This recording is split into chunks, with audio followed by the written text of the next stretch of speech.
Hello, I'm Alan, and this is my presentation on Kurdistan, the non-country that is not here. This is where we are. If you go around the planet, this way, a little bit farther, a little bit higher up. It's right about in this region. I'll show you a more specific map in a moment, but I wanted to give a general idea on a global scale of where it was. Most of you will probably realize that I was just pointing at Iraq, and that is precisely where Kurdistan is. Kurdistan is a name given to the region where the Kurds live. However, that region, during the colonial period, was slashed up into several fragments, which made the Kurds into the largest ethnic minority that does not have their own country.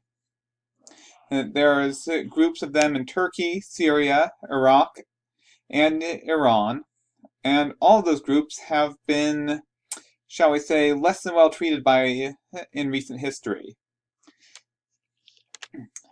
So, I said they're the largest group without a sovereign nation.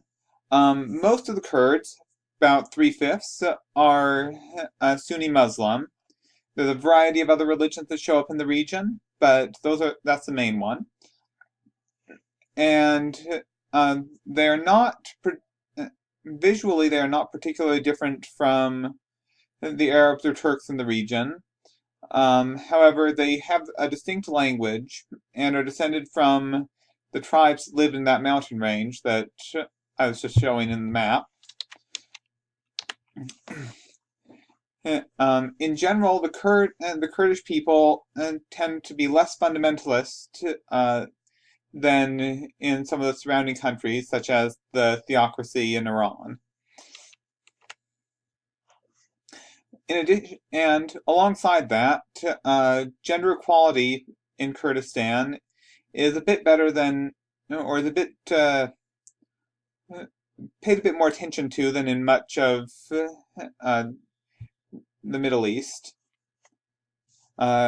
Hero Ibrahim Ahmed, I probably butchered the name, my apologies, was until recently the First Lady of Iraq, and is also, as shown in the picture, was a member of the Peshmerga, the Kurdish military, in the 1980s, along with her husband.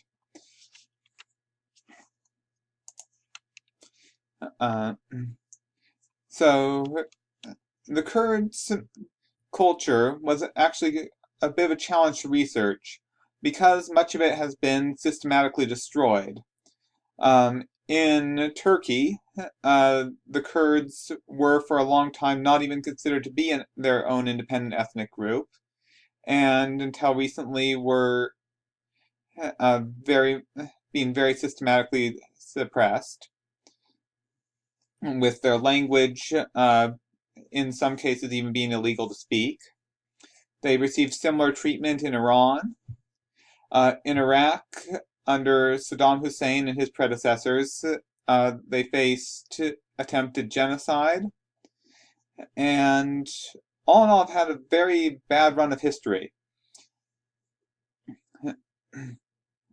So they were, as I mentioned, originally mountain tribesmen, but more recently have taken or have several cities that are considered part of their autonomous region in Iraq, where they have the closest thing they have to their own country. In the autonomous region of Iraq, they are more or less able to self-govern, and however, when they recently wished to have independence, the Iraq army more or less told them a very swift no. And here I have a quick little bit of Kurdish music.